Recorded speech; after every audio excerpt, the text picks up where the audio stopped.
بسم اللہ الرحمن الرحیم۔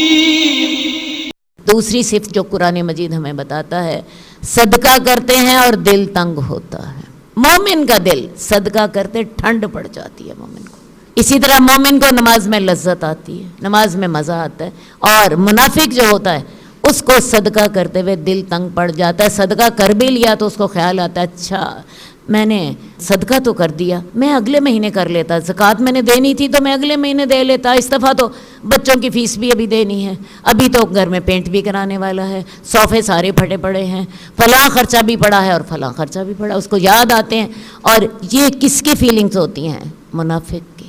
مومن کی فیلنگ کیا ہوتی ہے؟ اللہ تیرا شکر ہے، تو نے میرے سے نکلوا لیا، الحمدللہ، اللہ تعالیٰ یہ کام ہوتے رہیں گے، یہ والا کام میں نے کر لیا، یہ کام کر لیا۔ یہ ہوتی ہے ایک منافق کی فیلنگ اور یہ ہوتی ہے ایک مومن کی فیلنگ۔ میں آپ کو بتاؤں صدقے کے جو فائدے ہیں، میرا خیال ہے آپ ساروں کو پتہ ہے، میں اس پہ اس وقت نہیں بولوں گی، میں نے آپ کو نفاق کی علامتیں بتانی ہے۔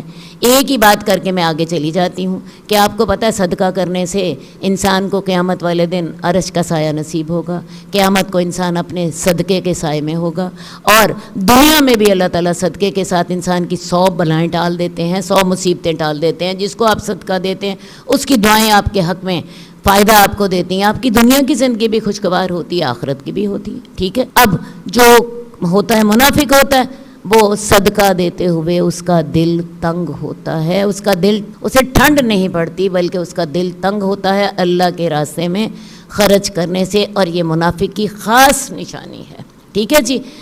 آگے ہم چلتے ہیں کہ نفاق کی مزید علامتیں۔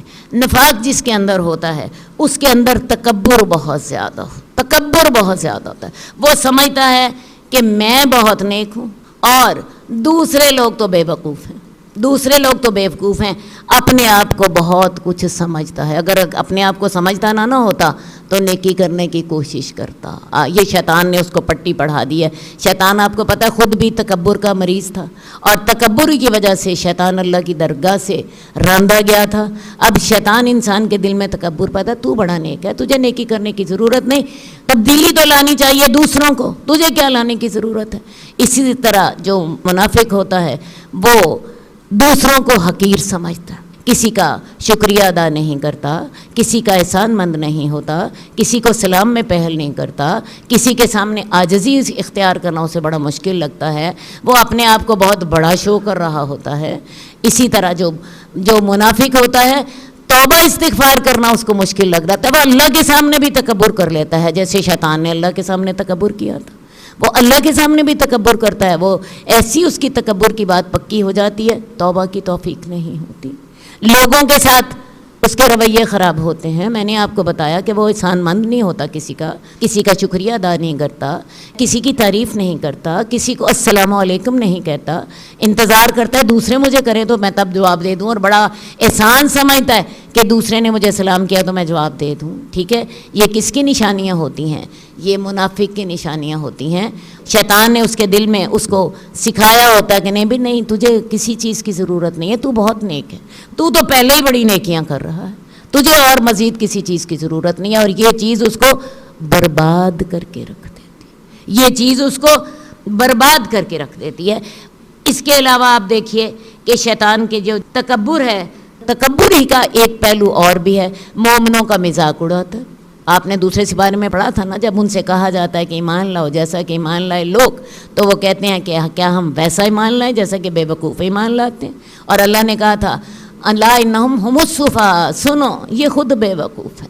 تو یہ ان کے تکبر نے انہیں یہ پٹی پڑھائی ہوئی ہے کہ یہ مسلمان تو بے وقوف ہیں جو نماز پہ اتنا وقت ضائع کرتے ہیں اور جو صدقے پہ اتنا پیسہ لگاتے ہیں، یا کوئی اور جو شیطان نے اسے پٹیاں پڑھا دی ہوئی ہیں۔ تو منافق کی ایک بہت بڑی نشانی کیا ہوتی ہے؟ تکبر کرنا۔ دیکھ لیجئے یہ تکبر وہ اللہ کے مقابلے میں بھی کر رہا ہوتا ہے اور انسانوں کے مقابلے میں بھی کر رہا ہوتا ہے، مومنوں کا مذاق اڑاتا ہے اور اپنے آپ کو عقل مند سمجھتا ہے۔ آپ کو پتہ ہے سورہ بقرہ میں ہی ہے کہ جب ان سے کہا جاتا ہے زمین میں فساد نہ کرو تو کہتے ہیں بے شک ہم ہی اصلاح کرنے والے ہیں، سن لو یہی فساد کرنے والے ہیں، لیکن ان کو اس بات کا شعور نہیں ہے۔ سمجھ آئی؟ تو یہ منافق جو ہوتا ہے دوسروں کا مذاق اڑاتا ہے، دوسروں کو حقیر سمجھتا ہے، اپنے آپ کو کوئی چیز سمجھتا ہے۔ اس کے علاوہ منافق جو ہوتا ہے اس کے اندر اس کے دل میں بیماری ہوتی ہے۔ کیسی بیماری ہوتی ہے؟ فی قلوبہم مرض فزادہم اللہ مرضا، اس کے دل میں نفاق کی بیماری ہوتی ہے۔ اور نفاق کیا ہے؟ میں نے ابھی آپ کو بتایا، گناہوں کے قریب ہونا، اللہ سے دور ہونا، گناہوں کے قریب ہونا، اللہ سے دور ہونا۔ اس کے دل میں بیماری ہے تو اللہ تعالیٰ اس کی نفاق کی بیماری کو بڑھا دیتا ہے۔ جو وہ اللہ سے دور ہوتا چلا جاتا ہے اتنا اپنی بیماری میں بڑھتا چلا جاتا ہے، اتنا شیطان کے قریب ہوتا چلا جاتا ہے۔ اس کے دل میں جو ہے ہوس بھی ہوتی ہے، اس کے دل میں مال کی ہوس ہوتی ہے، اس کے دل میں ہوس پرستی ہوتی ہے۔ ہوس پرستی سے کیا مراد؟ قرآن مجید میں اللہ ازواج مطہرات کو اللہ تعالیٰ نے کہا تھا کہ فلا تخضعن بالقول، تم مردوں سے نرم آواز میں بات نہ کرو، فیطمع الذی فی قلبہ مرض، تو تم سے برائی کی امید لگا بیٹھے گا وہ شخص جس کے دل میں بیماری ہے۔ وقلن قولا معروفا، اور تم مناسب بات کیا کرو۔ تو یہ منافق کی دل کی جو بیماری ہوتی ہے، عورتوں کے ساتھ دوستیاں لگانا، ہرس ان کے دلوں میں ہوتی ہے، گناہوں سے محبت۔ اب گناہ کی کوئی بھی شکل ہے، منافق اس کے قریب تر